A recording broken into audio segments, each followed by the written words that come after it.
चाहिँ हामी बाइबललाई पुष्टि गर्ने पुरातात्विक रत्नहरूको भाग 3 मा जाँदैछौँ। भाग 1 मा चाहिँ हामीले प्राचीन लिपि सम्बन्धी हामीले पुरातात्विक रत्नहरू र प्रमाणहरू देख्यौँ जसले बाइबललाई पुष्टि गर्छ। किनभने लिपिको चलनै थिएन भन्ने सन्देहवादीहरूलाई पुरै काट्दै धुलोबाट चाहिँ के निस्क्यो भने 150 वर्ष अगाडि जतिदेखि चाहिँ प्राचीन लिपिहरू निस्के। ज्यादै साक्षर सभ्यताहरू थिए त्यो बेलामा, मेसोपोटामियामा अनि मिस्र देशमा पनि अनि यता पाकिस्तान इन्डियासम्म पनि। हुन त त्यो लिपि आजसम्म पढ्न सकिएको छैन, तर मेसोपोटामियामा बाबेल, असिरिया यी ठाउँहरूमा चाहिँ हजारौं सङ्ख्यामा चाहिँ पाठीहरू भेटिए। स्फान लिपिमा लेखिएको त्यसको अर्थ पनि खोल्न सकियो अनि हामीले ती कसरी चाहिँ त्यो हुन सक्यो भन्ने ती रोचक कुराहरू पनि अध्ययन गऱ्यौँ। त्यसैले प्राचीन लिपि सम्बन्धीमा हामीले हेऱ्यौँ। अनि अस्तिको हप्ता चाहिँ कल्दीहरूको उर, अब्राहमको जन्मथलो कहाँ थियो र उर भन्थे सन्देहवादीहरूले, किनभने बाइबलमा मात्र थियो यो। तर जब चाहिँ 1920 र 30 को दशकमा 100 वर्ष ठ्याक्कै भएको छ जब अब्राहमको जन्म थलो चाहिँ उत्खनन गरेर चाहिँ धुलोबाट निस्क्यो। अनि यसले पनि बाइबललाई चाहिँ पुष्टि गर्यो धेरै हिसाबले। अस्ति अध्ययन गऱ्यौँ। आज चाहिँ हामी भाग 3 मा जाँदैछौँ। आज चाहिँ मिस्र देशले कसरी बाइबललाई पुष्टि गर्दछ, मिस्र देशको उत्खननबाट पुरातात्विक रत्नहरू के छन् थोरै मात्र हामी हेर्न लागिरहेका छौँ। अब बाइबलमा मिस्र देशको पहिलोपटक उल्लेख भएको चाहिँ उत्पत्ति 12 अध्यायमा हो। हुन त मिस्राइम भन्ने शब्द चाहिँ जातिहरूको सूची उत्पत्ति 10 अध्यायमा देख्छौँ, जब हामका सन्तान बाट चाहिँ आएको। अनि तर उत्पत्ति 12 अध्यायमा चाहिँ जब अब्राहम उर छोडेर कनान देशमा आएका छन्, त्यो अनिकाल आइपर्छ। अनि यो अनिकाल छल्नलाई दक्षिणपट्टि लाग्छ मिस्र देशमा। अनि त्यो चाहिँ बाइबलमा मिस्र देशको पहिलो उल्लेख हो। हामीले बाइबल पढ्दै जाँदाखेरि त्यो अरू घटनाहरू पनि देख्छन्। अब अब्राहम चाहिँ ईसा पूर्व 1920-26 ताका उरलाई छोडेर कनान आएका हुन्। अनि त्यहाँ आएको केही समय नबित्दै त्यो अनिकालको समय आइपर्छ अनि मिस्र देश जानुपर्ने हुन्छ। त्यसैले त्यो चाहिँ लगभग 1900 ईसा पूर्वको कुरा गर्दैछौँ। अनि त्यसपछि के भयो भने याकुब भनेको अब्राहमको नातिको समयमा आएर कसरी युसुफ चाहिँ त्यहाँ मिस्र देशमा अधिपति बने। त्यस बेलामा परेको अर्को अनिकालको अवसरमा याकुब र याकुबका सन्तानहरू मिस्र देश झरे। अनि त्यसपछि अब्राहमको समयदेखि हिसाब गर्दै 400 वर्ष बित्छ। अब त्यो 400 वर्ष मिस्र देशमा बसेको चाहिँ याकुब गएपछि होइन है। प्राय हामीले चाहिँ त्यो ठान्छौँ, मैले पनि त्यो ठान्थेँ। तर समयहरू तपाईँले हिसाब गर्नुभयो भने वास्तवमा अब्राहमको प्रवासी र सारा अब्राहम भन्दा सम्पूर्ण इजरायलको प्रवासी समय चाहिँ 430 वर्ष थियो है। अनि अब त्यसको अहिले डिटेलमा जाने छैनौँ, यो 400, 430 अनि इत्यादि कुराहरूमा। तर एकजना विश्वासी बहिनीको त्यो प्रश्न थियो अनि त्यसलाई राम्ररी मैले लेखेर चाहिँ दिनेवाला छु। अनि जे होस् के अरे इजरायलको 400 वर्ष लामो प्रवासी जीवनको अन्त चाहिँ यहाँ मिस्र देशबाट उनीहरू प्रस्थान हुने बेलामा चाहिँ हुन जान्छ। त्यो चाहिँ मोशाको नेतृत्वमा। अनि त्यसैले मिस्र देशको यहाँ के अरे इजरायलसितको इतिहासमा मिस्र देश यहाँ एकदम मुछिएको छ। अनि यो प्रस्थानको घटना चाहिँ 1490 साल ईसा पूर्व 1490तिर भएको हो। अनि अब मिश्र देशलाई परमेश्वरले पटक पटक प्रयोग गर्नुभयो, इजरायल देशलाई अनुशासन गर्न, ताडना दिन। अनि वास्तवमा याकुबकै घरानामा भएको खिच्चातानी, दाजुभाइ बिचको के अरे डाहा झगडा, अनि यही कारणहरूले नै मिश्र देशमा उनीहरू पुगेका थिए, युसुफ त्यहाँ पुगेका थिए। तर परमेश्वरको पूर्व योजना थियो यहाँ यो राष्ट्रलाई तयार गर्नलाई चाहिँ मिश्र देश उहाँको एउटा थलो बन्यो। अब पुरातत्त्वको हिसाबले खास कुनै प्रत्यक्ष प्रमाण त्यस्तो भेटिएको त छैन युसुफ मिश्रमा थिए भनेर चाहिँ, त्यहाँ त्यस्तो प्रत्यक्ष प्रमाण चाहिँ छैन, डाइरेक्ट एभिडेन्स छैन। न त इजरायल मिश्र देशमा त्यति लामो समय त्यहाँ प्रवासी जीवन बिताएको, बसोबास गरेको प्रत्यक्ष पुरातात्विक प्रमाण भेटिएको छैन। तर यो अचम्मको कुरा पनि होइन, यसको 3टा कारणहरू छन्। अनि यो चाहिँ तपाईँले टिप्नु राम्रो हुन्छ, किनभने यो स्लाइडमा छैन। यो पहिलो कारण यो हो, त्यो समय को जति पनि पुरातात्विक अभिलेख भेटिएका छन् ती ज्यादै थोरै छन्, र जति पनि पापिरसमा लेखिएका प्राचीन दस्तावेजहरू त्यहाँ थिए ती सब नष्ट भए, किनभने पापिरस चाहिँ धेरै टिक्ने खालको माध्यम होइन दस्तावेजहरूको लागि। त्यो पहिला पनि हामीले उल्लेख गरेका छौँ। त्यसैले इजरायलको बारेमा, युसुफको बारेमा त्यस्तो ऐतिहासिक अभिलेखहरू प्रत्यक्ष रूपमा नपाइनु चाहिँ अचम्मको कुरा होइन। दोस्रो कारण यो छ, किन यो अचम्म छैन भने मिश्रीहरूले अब बाइबलको उत्पत्तिको पुस्तक जस्तो अथवा पहिलो शमूएल, दोस्रो शमूएल, राजाहरूको पुस्तक, तिनीहरू सब ऐतिहासिक पुस्तकहरू हुन्, ऐतिहासिक दस्तावेजहरू हुन्। त्यस्तो खालको ऐतिहासिक विवरण चाहिँ मिश्रीहरूले लेखेर छोडेकै छैन, वास्तवमा छैन है। जति पनि भेटिएको छ केही लेखहरू, लेखोटहरू, अधिकांश लेखिएका कुराहरू चाहिँ खालि त्यही बेलाको अथवा तात्कालिक उद्देश्यको लागि मात्र रहेको देखिन्छ। त्यो पनि प्राय केवल कुनै व्यक्तिलाई एकदम उसको गौरव महिमा देखाउनलाई, उसलाई कुनै राजाले चाहिँ मैले यस्तो गरेँ भनेर चाहिँ ऐतिहासिक रूपमा देखाउन पनि होइन, वास्तवमा खालि त्यही बेलाको लागि चाहिँ उसको महिमा प्रकट गर्नलाई चाहिँ गरेका थिए। कहिले पनि ऐतिहासिक अभिलेख संरक्षित गरियोस् भन्ने उद्देश्यले चाहिँ मिश्रीहरूले चाहिँ त्यसरी लेखेको पाइँदैन। त्यसैले यो दोस्रो कारण हो किन चाहिँ युसुफ र इजरायलको प्रत्यक्ष पुरातात्विक प्रमाण नभेटिनु चाहिँ अचम्म कुरा होइन। तेस्रो कारणले पनि अचम्म छैन, किनभने अधिकांश प्राचीन मिश्री अभिलेखहरू जति पनि छन् ती चाहिँ त्यो चाहिँ लडाइँ सम्बन्धी छन्, युद्धमा उनीहरू कसरी विजय भएको त्यसको विवरणको रूपमा छन्। अनि त्यसैले सोच्नुहोस् न, जुन फाराओ चाहिँ नराम्रोसित इजरायलको परमेश्वरद्वारा प्रहार गरिएका छन्, उनीहरूको देश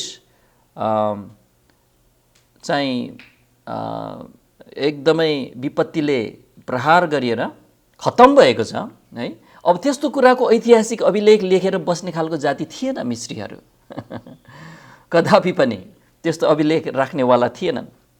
त्यसैले गर्दा यो 3टा कारणहरूले गर्दाखेरि चाहिँ हामी चाहिँ अचम्म मान्दैनौँ युसुफको बारेमा, इजरायल हैन। अब सन्देहवादीहरू, आलोचकहरूले अब त्यत्रो समय बसेको भए त केही भेटिनु पर्ने थियो नि भनेर उनीहरूलाई पनि भन्नलाई त्यहाँ ठाउँ छैन, किनभने अरू विषयमा पनि छैन, त्यहाँ उनीहरूकै ऐतिहासिक अभिलेखहरू खासै छैन।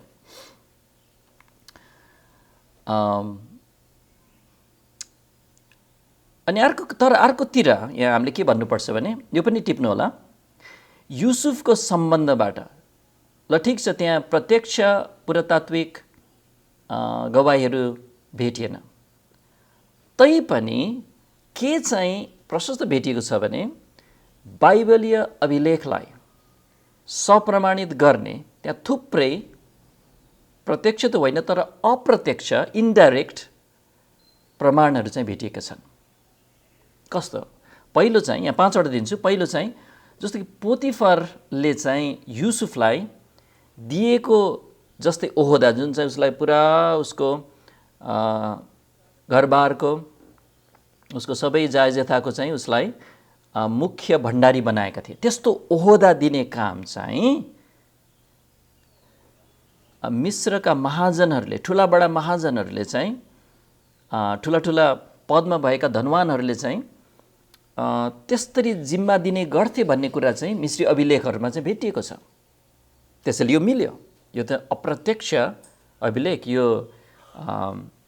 बाइबलका लेखकले चाहिँ जुन लेख्दै थिए मोशाले, उनले लेखेको कुरा उसलाई थाहा थियो, उसले वर्षौँपछि चाहिँ कल्पना गरेर लेखेको कुरा होइन भन्ने यहाँ देखिन्छ।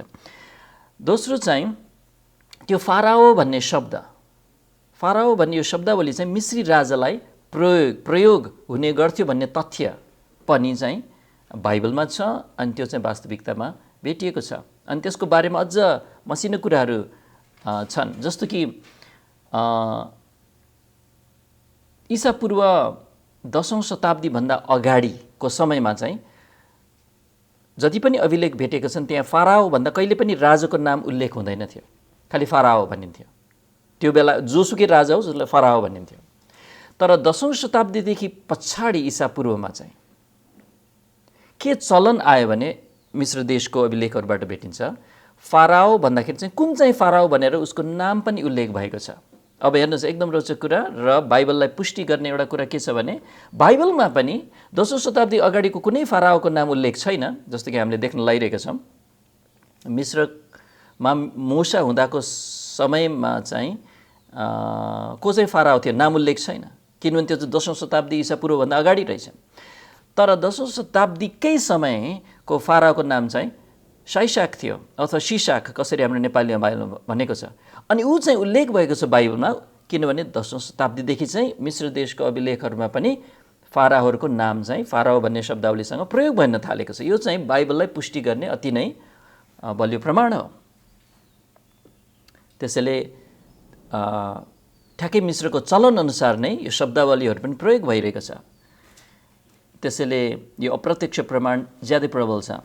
तेस्रो अप्रत्यक्ष प्रमाण के छ भने हामीले युसुफको घटना विवरण पढ्दाखेरि हामीले देख्छौँ त्यहाँ चाहिँ युसुफलाई जेलखानामा राखेको थियो पोतिफरले, उसलाई झुटो आरोप लाएर। अनि त्यहाँ पियाउनेहरूमा प्रमुख र रोटी पकाउनेमा पनि प्रमुख दुईजनालाई पनि जेलखानामा राखिँदाखेरि त्यो ओहदालाई जनाउने ती शब्दहरू, ती प्राविधिक अथवा शब्दावलीहरू चाहिँ ठ्याक्कै मिश्रीहरूको अभिलेखहरू पाइएको छ। त्यस्तो खालको ओहदाहरूलाई जनाउने शब्दावली। चौथो कुरा चाहिँ जब युसुफलाई चाहिँ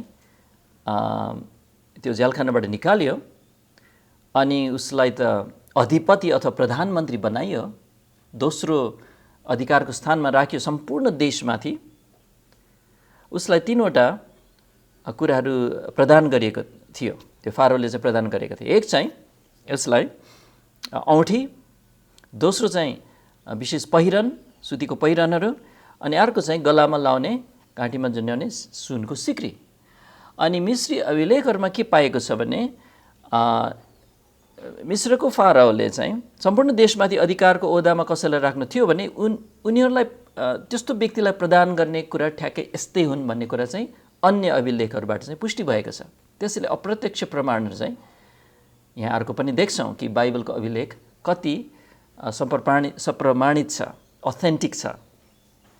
यो बनावटी धेरै पछि लेखिएको ऐतिहासिक लेखौट होइन, यो चाहिँ प्रत्यक्ष जान्ने व्यक्तिले लेखेको कुराहरू चाहिँ अप्रत्यक्ष तरिकाले चाहिँ वास्तविकतासँग मिलेको देख्छौँ। नम्बर 5 मा चाहिँ याकुब को मृत्यु हुन्छ मिश्र देशमा अनि उसलाई के गरिन्छ त मलाई याद छ है।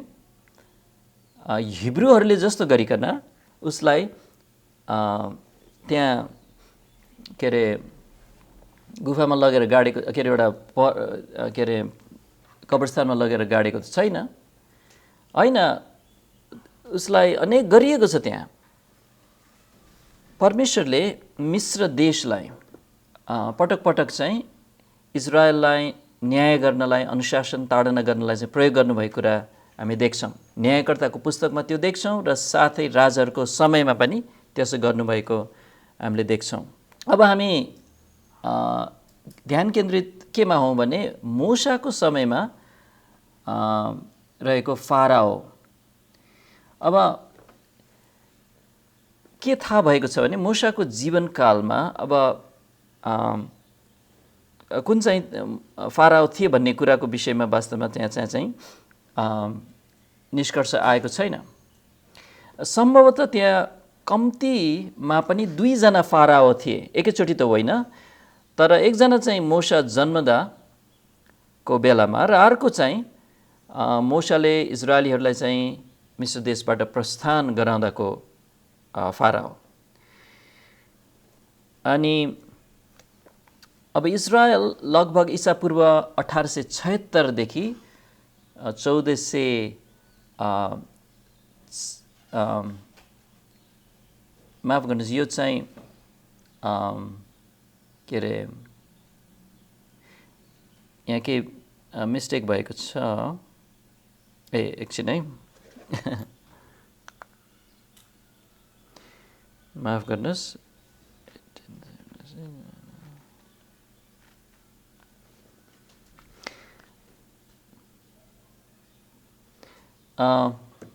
यो मितिहरू मैले चेक गर्नु परेछ।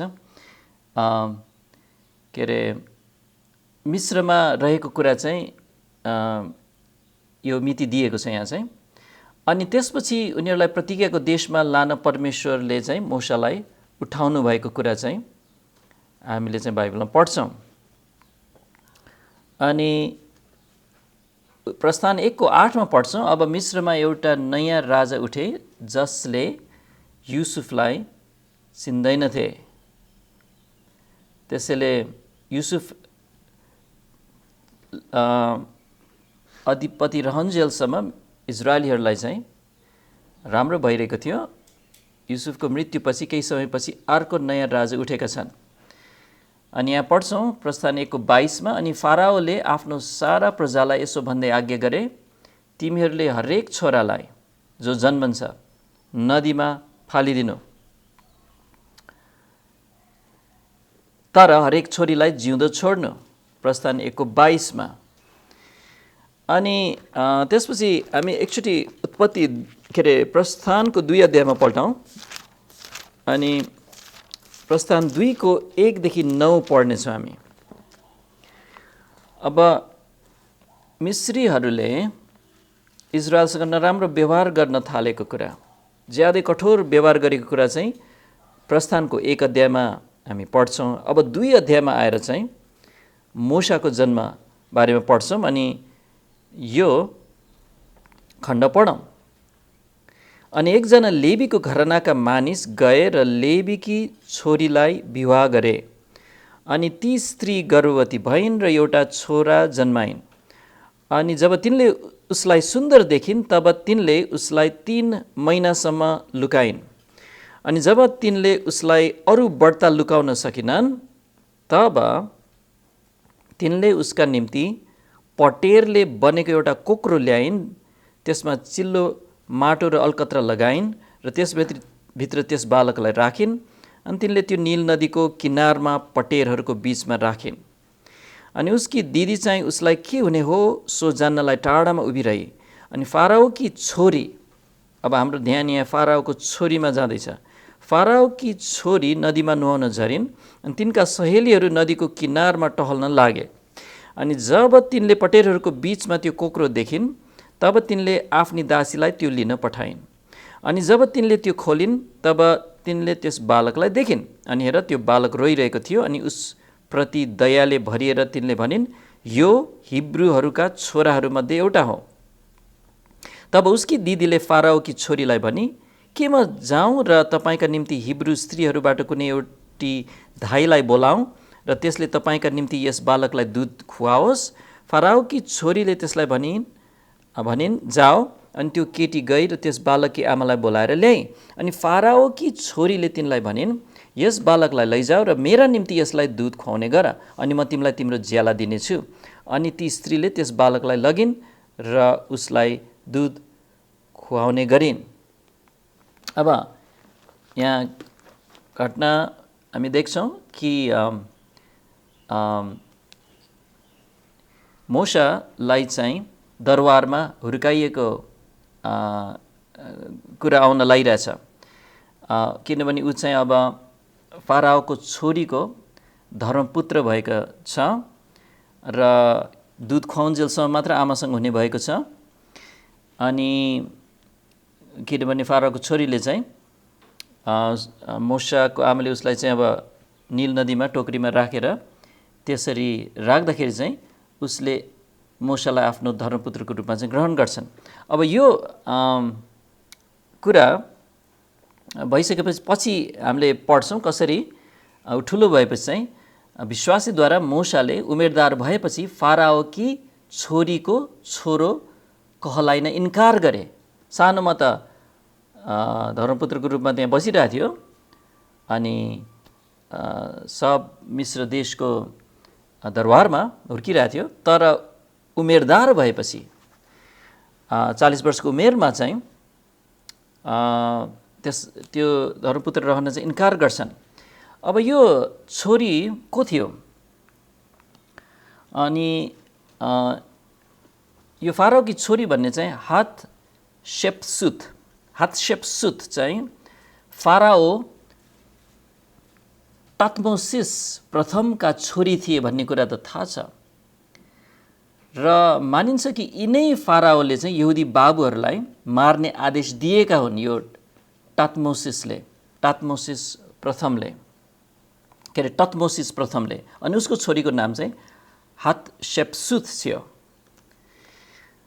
अब एकजना परिचित इतिहासकारले यसरी लेखेका छन्, त्यस बेलाका सबै स्त्रीहरूमा यिनी मात्र एक त्यस्तो स्वावलम्बी स्त्री थिइन् जससित राजाको आदेशलाई अवज्ञा गर्ने आँट थियो, अनि त्यो पनि उसकै आँखाको सामु। यो चाहिँ फाराओकी छोरीको कुरा गरिँदैछ। अनि हातशेप्सुतको नाम कुँदिएको एउटा रातो स्फटिक पत्थरको स्मारक चाहिँ भेटिएको छ, जो ब्रिटिस म्युजियममा छ। चित्रमा देख्न सक्नुहुन्छ। अनि ब्रिटिस म्युजियममा के पनि छ भने उसको बुवा तत्मोसिस प्रथमको शालिग पनि छ। अनि त्यसैले मोशा बालक छँदा उसलाई धर्मपुत्रको रूपमा लिँदाखेरि चाहिँ फारो यो व्यक्ति हुनुपर्छ भन्ने चाहिँ धेरैले मानेका छन्। तर कोहीले चाहिँ प्रस्थानको फाराओ चाहिँ अब यो चाहिँ अब सानो बेलाको होइन, प्रस्थान माफ गर्नुहोस्, ठिक, जस प्रस्थानको फाराओ चाहिँ अमेनोफिस द्वितीय थिए भन्छन्, जसलाई अमेनहोटेप पनि भनिन्छ। अब कुन चाहिँ फाराओ थियो भन्ने कुरामा चाहिँ मतभिन्नता छ। अब यसको बारेमा अन्दाज लाउन खोज्नु कतिलाई रोचक होला, तर बाइबलले उसको नाम हामीलाई बताएको छैन, त्यसैले त्यो जानिराख्न हामीलाई महत्त्वपूर्ण छैन। परमेश्वरले सजिलै साथ त्यो नाम लेखिदिन सक्नुहुन्थ्यो यदि हामीले जानेकै चाहनुभएको भए। कैयौँ राजाको नामहरू छ। त्यसैले व्यवस्था 29:29लाई हामीले चाहिँ पछ्याउनु पर्छ। गुप्त कुराहरू परमप्रभु हाम्रा परमेश्वरका हुन्, तर यस व्यवस्थाका सबै वचनहरू हामीले पालन गरौँ भनेर प्रकट गरिएका कुराहरू चाहिँ सधैँका निम्ति हाम्रा र हाम्रा छोराछोरीहरूका निम्ति हुन्। त्यसैले जे प्रकट गर्नु भएन त्यो चाहिँ परमेश्वरले गुप्तमा जे राख्नुभयो हामीलाई जान्न आवश्यक छैन। जे प्रकट गर्नुभयो त्यो चाहिँ हामीले चाहिँ वास्ता गर्नुपर्छ। अब यहाँ राजा टट को यहाँ तस्बिरमा देख्न सक्छौँ। त्यो बेलाको उसको शालिग सन् 1922मा यो राजा, जसको पुरा नाम चाहिँ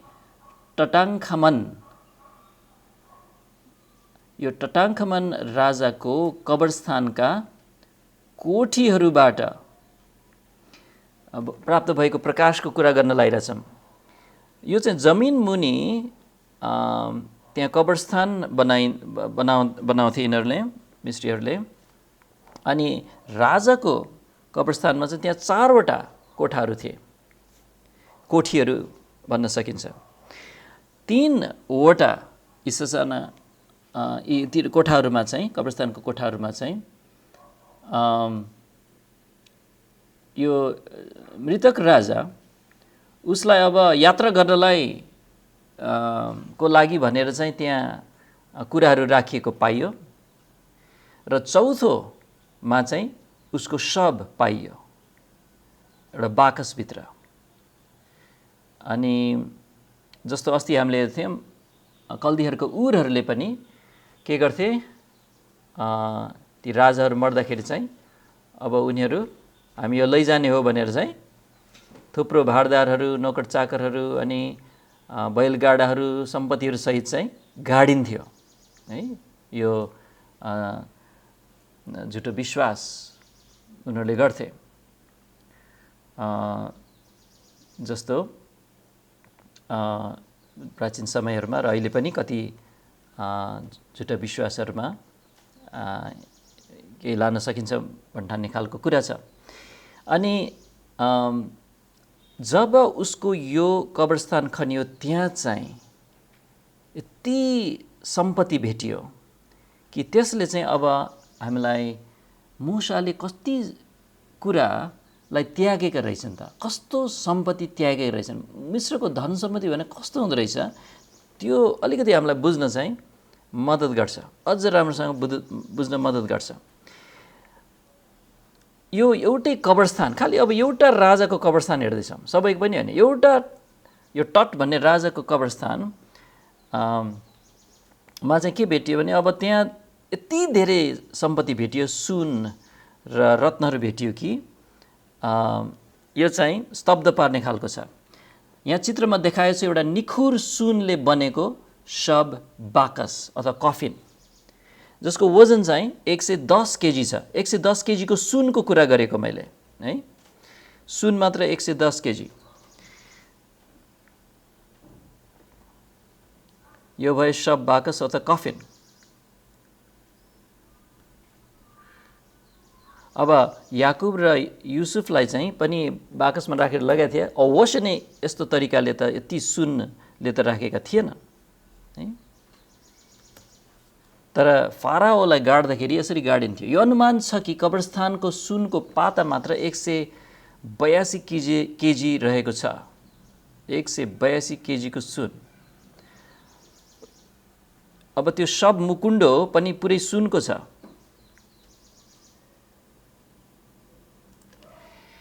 त्यहाँ सुनका छुरीहरू र सुनले मोहरिएका धनुहरू भेटिए। सरी, राम्रोसँग हेर्न पाउनु भएन क्यारे। सुनको छुरी, त्यसको डिजाइन, बुट्टाहरू सब भेटिए, राम्रो कन्डिसनमा छ। त्यसपछि सुन र हार जडित गहनाहरू उनीहरूले त्यहाँ भेटे। सुनले मोहरिएको काठको कुदिएको सिंहासन, अब जसलाई फेरि सुनले मोहरिएको छ, जसमा चाँदी र सिसाले बुट्टा बनाइएका छन्, यो पनि भेटियो।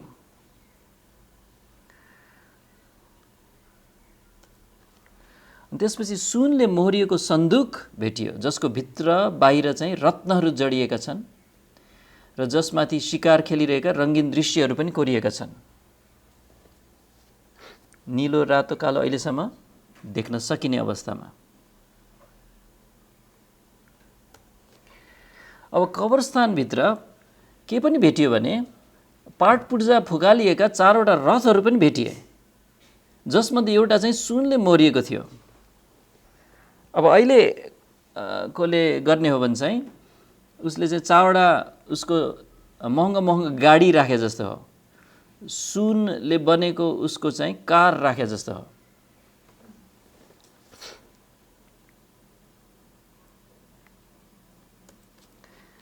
अनि त्यसपछि त्यो शव, जसलाई मम्मी भनिन्छ, मम्मीलाई चाहिँ चार चार तहका शव बाकसभित्र राखिएको थियो है। खालि एउटा मात्र बाकस होइन, बाकसभित्र बाकसभित्र बाकसभित्र बाकस त्यसरी राखिएको थियो। बाहिरपट्टिको शव बाकस चाहिँ रातो ढुङ्गाले बनेको थियो, त्यसपछिका दुई शव बाकसहरू चाहिँ सुनले ढाकेको थियो। अनि मम्मी नै राखिएको सबभन्दा भित्रपट्टिको शव बाकस चाहिँ निखुर सुनले बनेको थियो।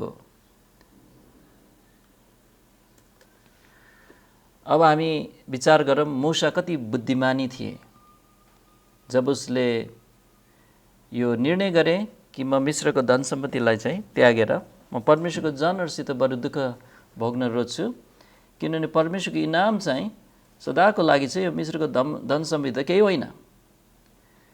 अनि यो उसको युवावस्थामा गरेको यो रोजाइको पृष्ठभूमि लाई चाहिँ प्रकाश पार्ने कुरा चाहिँ यही टट फाराओले चाहिँ प्रदर्शन गरेको महिमाले प्रकाश पार्छ। मूसाले चाहिँ फाराओका धर्मपुत्र रहन इन्कार गरे र बरु परमेश्वरको तिरस्कृत जातिसित आबद्ध भई सत्य र जीवित परमेश्वरको सेवा गर्न रोजे।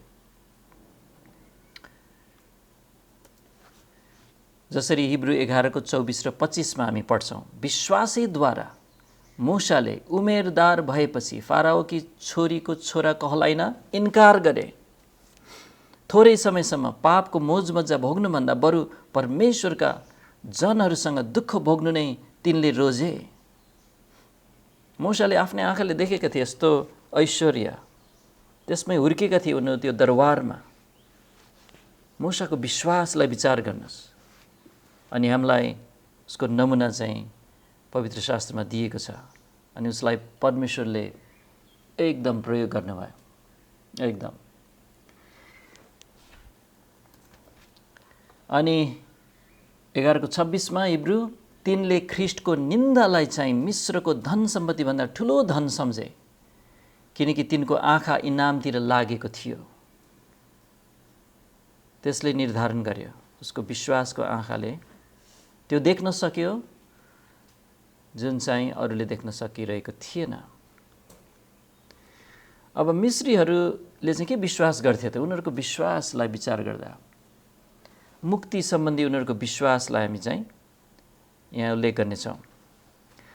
मिश्रको शिक्षा यस्तो थियो कि मानिसहरूले चाहिँ असल कर्महरू अथवा सुकर्म गरेर चाहिँ अर्को संसारमा उनीहरू चाहिँ राम्रो ठाउँमा पुग्न सक्छन्। अनि यो चाहिँ कैनको जस्तै विश्वास हो। सबभन्दा पहिलो व्यक्ति नै कैन थिए, जसले चाहिँ परमेश्वरमा बलिदान ल्याउनु पर्दाखेरि उसको निम्ति एकजना मर्नुपर्छ भनेर दर्शाउने, ख्रिस्टलाई दर्शाउने बलिदानको सट्टामा चाहिँ आफ्नै परिश्रमको फलहरू ल्याएका थिए। अनि आज पनि धेरै जसो मानिसहरूले यही शिक्षा विश्वास गर्छन्, राम्रो गरे राम्रो ठाउँमा पुगिन्छ भनेर। तर त्यो पुरै झुट हो। एउटा किताब छ जसलाई Egyptian book of the dead भनिन्छ, अथवा मिश्रीहरूको मृतक सम्बन्धी किताब है। मृतक सम्बन्धी किताब, मिश्रीहरूको मृतक सम्बन्धी किताबले चाहिँ, इजिप्सियन बुक अफ द डेडले चाहिँ मृतकलाई चाहिँ के हुन्छ भनेर भनेको छ भने एकजना अनुबिसले न्याय भवनमा लग्ने कुराको बयान गरेको छ। हिन्दूहरूको यमराज भयो चाहिँ यो अनुबिस चाहिँ न्याय भवनमा लग्ने कुराको बयान त्यहाँ त्यसरी गरेको छ। त्यहाँ उसको मुटुलाई माआतको प्वाँखसित तौलेर, एउटा चराको प्वाँखसित तौलेर, अर्थात् उसका सुकर्महरूलाई कुकर्महरूसित दाँजिन्छ भनेको छ। अब त्यसैले यहाँ असल धेरै गर्यो, खराबभन्दा भन्यो भने राम्रो, अब असलभन्दा खराब धेरै भयो भने चाहिँ नराम्रो। त्यस्तो खालको विचार आजसम्म मान्छेहरूले गर्छन्। यो प्राचीन झुटो धारणा हो। यदि ऊ न्यायमा उत्तीर्ण भयो भने उसलाई चाहिँ देवताहरूको उपस्थितिमा ग्रहण गरिन्छ भनेर चाहिँ इजिप्सियन बुक अफ द डेडले सिकाएको छ।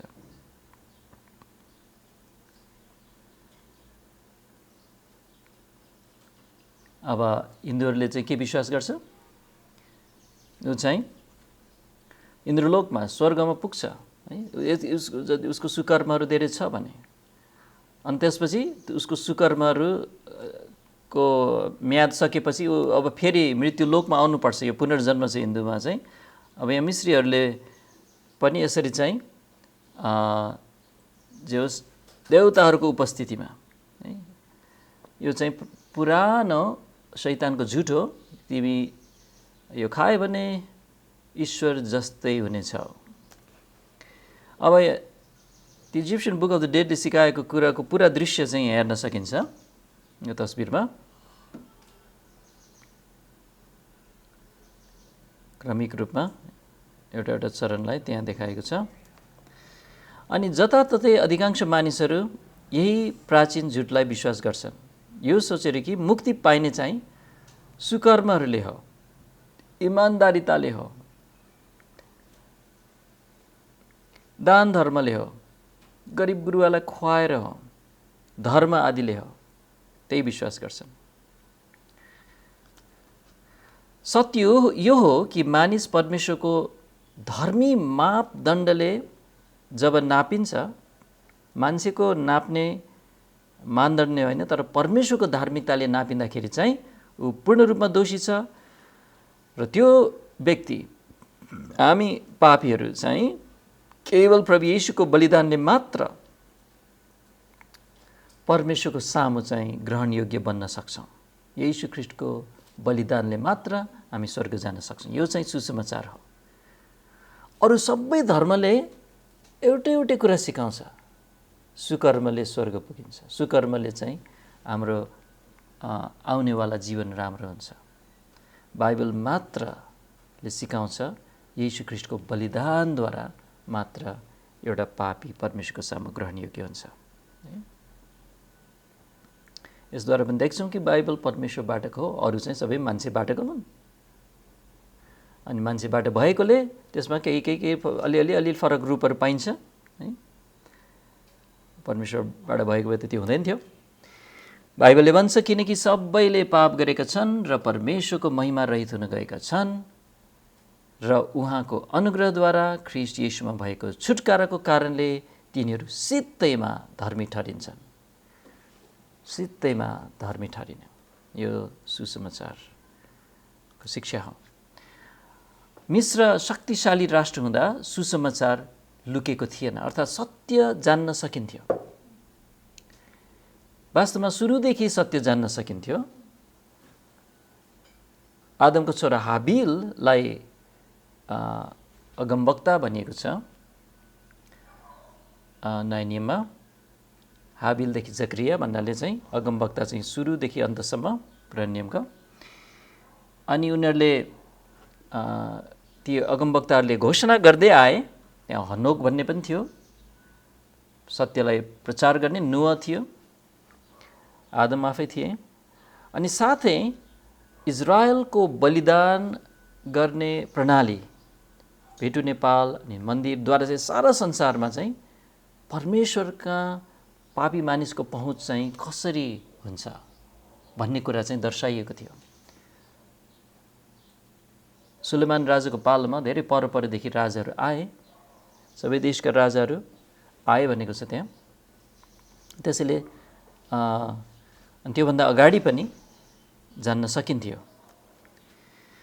अब एउटा शिलालेख, महत्त्वपूर्ण शिलालेखको कुरा गर्न लागिरहेछौँ, जसलाई मरनेप्टा शिलालेख भनिन्छ। मरनेप्टा शिलालेख। इजरायलको नाम चाहिँ बाइबल बाहेक अरू ठाउँमा पनि उल्लेख छन्। अनि इजरायललाई सबभन्दा पुरानो उल्लेख गर्ने, सबभन्दा पहिला उल्लेख गर्ने अहिलेसम्म भेटिएको शिलालेख कुन चाहिँ हो भन्दाखेरि चाहिँ यही हो। मरनेप्टा शिलालेख चाहिँ पवित्र शास्त्रमा बाहेक इजरायललाई उल्लेख गर्ने सबैभन्दा प्राचीन स्रोत हो। यो शिलालेखको मिति चाहिँ ईसापूर्व 1229 रहेको छ। भनेपछि कुन समय आयो सोच्नुहोस् त एकछिन। 1000 1100 ईसा पूर्व भनेको चाहिँ दाउद हो। दाउदभन्दा अगाडि साउल, साउलभन्दा अगाडि त न्यायकर्ताहरू। त्यसैले यो चाहिँ 1200 ईसा पूर्व भनेपछि चाहिँ यो चाहिँ न्यायकर्ताको समयको शिलालेख हो। अब यो शिलालेखलाई स्थापना गर्ने व्यक्ति चाहिँ फाराओ मर्नेप्टा हुन्। यसले कनानमा सम्पन्न गरेको एउटा सैन्य अभियानको प्रशंसा गरिरहेको छ। कसरी मिस्रीहरू चाहिँ त्यहाँ लडाइँ गर्न गएका थिए, हामीले फलाना फलाना फलाना जित्यो भनेर चाहिँ उनीहरू चाहिँ आफ्नो महिमालाई चाहिँ यस शिलालेखमा लेखेका छन्। यो 7.5 फुट अल्गो शिलालेख हो र यसलाई चाहिँ सन् 1896 मा भेटिएको थियो। भनेपछि 155 वर्ष भयो। सरी 1900 2020 ठिक। र यो चाहिँ अहिले काइरो म्युजियममा रहेको छ, इजिप्टको काइरोमा। अनि त्यहाँ लेखिएको एउटा अंशको अनुवाद हामी पढ्नेछौँ। त्यहाँ लेखिएको छ, कनान बेहालत साथ कैद गरिएको छ, अस्केलोन जितिएको छ, गेजेर कब्जा गरिएको छ, इजरायल उजाड पारिएको छ, बीज रहित बनाइएको छ। इजरायल यहाँ उल्लेख छ र इजरायलको नजिक भएको अरू त्यहाँ ठाउँहरू जहाँ चाहिँ अरू जातिहरू बस्थे, जस्तो कि गेजेर, एस्कलोनमा त पलस्तीहरू बस्थे, कनान यिनीहरू उल्लेख छ। तर यो इजरायल उजाड पारिएको र बीज रहित बनाइएको कुराले चाहिँ यो घटना न्यायकर्ताहरूको समयमा घटेको थियो, जुन बेला चाहिँ इजरायलको खाद्यान्न नष्ट पारिएको कुरा चाहिँ यहाँ जनाइरहेछ। अनि न्यायकर्ताको समयमा यस्तै खालको घटनाहरू घटिरहेको थियो भन्ने कुरा न्यायकर्ताको पुस्तकमा हामीले देख्छौँ। जस्तो गिदोनको समयमा ध्यानहरू आउँथे अनि उनीहरूको बाली नाली नष्ट गर्थे, उनीहरूले दाखबारी लाउँथे, उनीहरू खान पाउँदैन थियो। ठ्याक्कै मूसाले जुन चेतावनी दिएका थिए ती पुरा भइरहेको थियो आंशिक रूपमा। अनि यहाँ चाहिँ मिश्रलाई प्रयोग गर्नुभएको रहेछ न्यायकर्ताको समयमा, जब इजरायल पटक पटक परमेश्वरको अवज्ञा गरिरहेको बेलामा यो आएको ताडना। यसले यो प्रमाणित गर्दछ कि इजरायल त्यस बेला समेत केही महत्त्वको राष्ट्र थियो, नत्र भने मिश्रका अहङ्कारी राजाले इजरायललाई उल्लेख गर्ने थिएन। एउटा सानोतिनो भएको भए किन नाम उल्लेख गरिरहनु, होइन? ठुलो राजाले त मैले फलानालाई जितेँ भन्दाखेरि अलिक ठुलो ठुलोलाई उल्लेख गर्छ नि। अनि त्यसैले इजरायललाई उल्लेख गरेकोबाट चाहिँ इजरायल पनि उल्लेख्य राष्ट्रिय भइसकेको थियो भन्ने कुरा देख्छौँ। अनि यसले चाहिँ के पुष्टि गर्दछ भने बाइबलको अभिलेखलाई पुष्टि गर्दछ कसरी इजरायल उसको पापको कारणले बारम्बार उसका छिमेकी राष्ट्रहरूद्वारा हैरान पारिए। ठ्याक्कै यस्तै हुन्छ भनेर परमेश्वरले बाइबलमा भन्नुभएको थियो। जस्तो कि योशु मर्नुभन्दा अगाडि भनिरहेको थिए कि मोसाले पनि भनेको थिए, योशुले पनि भने, अनि यहाँ चाहिँ अनि भएको कुरा पनि बाइबलमा उल्लेख छ, अनि यहाँ बाइबल बाहेकको शिलालेखमा पनि उल्लेख छ। अनि साथै यसले के पनि गर्छ भने यो शिलालेखले एउटा आलोचकहरूको अथवा सन्देहवादीहरूको चाहिँ एउटा धारणा छ, गलत धारणा छ कि इजरायल चाहिँ ईसा पूर्व 1230 मा मात्र कनानको भूमिमा प्रवेश गरेका हुन् उनीहरूले भन्छन्। जबकि बाइबलको समयकाललाई हेऱ्यो भने अथवा समय क्रमलाई हेऱ्यो भने चाहिँ इजरायल त 1450 ईसा पूर्वतिर चाहिँ प्रवेश गरेका हुन्। तर उनीहरूले चाहिँ त्यसलाई चाहिँ होइन त्यति अगाडि थिएन, त्योभन्दा 200 वर्ष पछाडि मात्र हो अथवा 200 वर्ष जति पछाडि मात्र हो भन्न खोज्दैछन् उनीहरूले, 220-30। अनि तर यो मर्नेप्टा शिलालेखले त्यो अविश्वासीहरूको दृष्टिकोणलाई चाहिँ पुरै खण्डन गर्छ। किनभने मर्नेप्टा शिलालेखले यो पुष्टि गर्छ कि त्यति बेलासम्म चाहिँ इजरायल आफ्नो भूमिमा एउटा सम्मानित राष्ट्र भइसकेका थिए। त्यसैले बल्ल भर्खर आएको त हुनै सक्दैन नि। एउटा बलियो व्यवस्थित राष्ट्र हुनलाई त केही समय बितेको हुनुपर्छ, भर्खरै आएको त थिएन। त्यसैले यो शिलालेखले त्यो पुष्टि गर्छ। अनि साथै अर्को पनि सन्देहवादीहरूको चाहिँ गलत धारणा छ अथवा उनीहरूले राखेका छन् कि इजरायल चाहिँ ईसा पूर्व 1450 ताका मिश्र देशबाट आएको होइन, तर ईसा पूर्व 1150 ताका भनेको दाउद को समयतिर, साउलको समयतिरको मितिमा पनि ल्याउँछ उनीहरूले। अनि उनीहरूले भन्छ त्यो बेलामा चाहिँ कनान जातिको बीचबाट आएको हो। यो छुट्टै अब्राहम, याकुब, इसहाक हुँदै अनि त्यसपछि मिश्र देशमा त्यत्रो समय बसेर आएको होइन, कनानीहरूकै बीचको एउटा जाति हो। अनि उनीहरूले चाहिँ आफ्नो इतिहासलाई एकदम गौरवमय देखाउनलाई चाहिँ त्यो सब कथा बनाएको हो, अब्राहम, इसहाक, याकुब भन्ने खालको भन्ने धारणालाई पनि यो शिलालेख चाहिँ पुरै काट्छ। किनभने यहाँ के अरे उनीहरूले भनेको भन्दा अगाडि नै इजरायल मजाले कनान भूमिमा चाहिँ एउटा उल्लेख्य एउटा सामना गर्न पर्ने एउटा राष्ट्रको रूपमा मिश्रले चाहिँ बयान गरेको छ। त्यसैले बाइबलको ऐतिहासिक शुद्धतालाई प्रकट गर्ने मिश्रसित सम्बन्धित पुरातात्विक पुरावशेषहरूमध्येमा हामीले चाहिँ आज केही थोरै मात्रामा चाहिँ हेऱ्यौँ। अनि उदाहरणहरू यिनै हुन्। अब हाम्रो मिश्र सम्बन्धीको अध्ययन चाहिँ यति नै हो।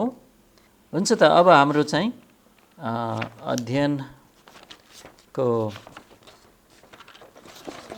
अन्तमा चाहिँ म खालि सारांशमा हामीले के अध्ययन गऱ्यौँ हामी हेर्छौँ। हामीले के हेऱ्यौँ भने युसुफ मिश्रमा भएको प्रत्यक्ष प्रमाण चाहिँ पुरा तत्त्वले नदिए तापनि अप्रत्यक्ष प्रमाणहरू छन् भन्ने कुरा। अनि किन युसुफको प्रत्यक्ष प्रमाणहरू इजरायल मिश्रमा भएको प्रत्यक्ष प्रमाणहरू नभेटिनुमा किन त्यो चाहिँ अचम्म लाग्दो छैन भन्ने कुराहरू पनि हेऱ्यौँ।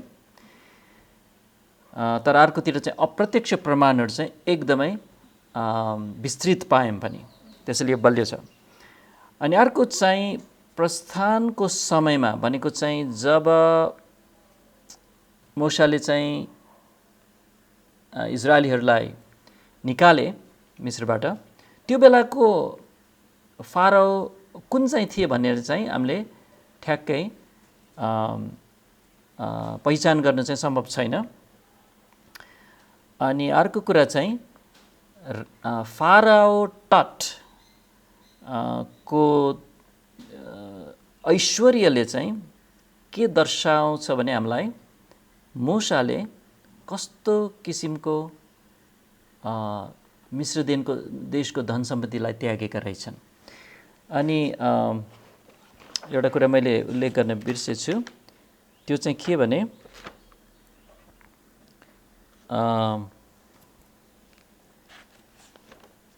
यो टट भन्ने फाराओ चाहिँ मिश्र देशबाट इजरायलीहरू निस्किसकेपछि को राजा हुन्। अनि धेरै पछिको राजा चाहिँ होइनन्, तर मिश्र देशबाट के अरे इजरायलीहरू निस्किसकेपछिका चाहिँ हुन् त्यो जुन भेटियो। अनि त्यो चाहिँ कहिलेको हो भने टटको मृत्यु चाहिँ 1350 ईसा पूर्वमा भएको हो। 1350 मा चाहिँ टटको मृत्यु भएको थियो। अनि जुन चाहिँ अब याद गर्नु 1491 मा चाहिँ मिश्रबाट इजरायलीहरू निस्के। अनि त्यसपछि 40 वर्ष त घुम्नु पर्यो उनीहरूले। तर 1491 मा चाहिँ उनीहरू मिश्रबाट निस्केका हुन्। 1350 भनेपछि लगभग 150 वर्ष पछि चाहिँ मिस्र प्रस्थानको 150 वर्षपछि यो टट राजाको चाहिँ त्यो उसको मृत्यु भएको र त्यसपछि उसको पुरा धन सम्पत्ति त्यहाँ गाडीको कुरा हामीले हेऱ्यौँ। र अन्तमा चाहिँ हामीले एउटा महत्त्वपूर्ण शिलालेख मिस्र देशको सम्बन्धमा चाहिँ महत्त्वपूर्ण शिलालेख भन्नासाथ तपाईँले के सम्झिनु पर्यो? मर्नेप्टा शिलालेख, मर्नेप्टा स्टेले भन्ने गर्छ। यो चाहिँ 1229 ईसा पूर्वमा चाहिँ स्थापना गरिएको थियो। अनि यसले के महत्त्व छ भने यसले चाहिँ इजरायल त्यति बेलासम्ममा एउटा उल्लेखनीय राष्ट्र बनिसकेको थियो, कनान भूमिमा जरा गाडिसकेको थियो, एउटा जाति भइसकेको थियो भन्ने कुरा चाहिँ त्यसले प्रमाणित गर्छ र सन्देहवादीहरूको गलत धारणालाई काट्छ। हुन्छ त हामीले गरेको अध्ययनहरूको लागि प्रभुलाई धन्यवाद दिउँ। तपाईँलाई पनि धेरै धन्यवाद छ। हुन्छ, आउनुहोस् हामी प्रार्थना गरौँ।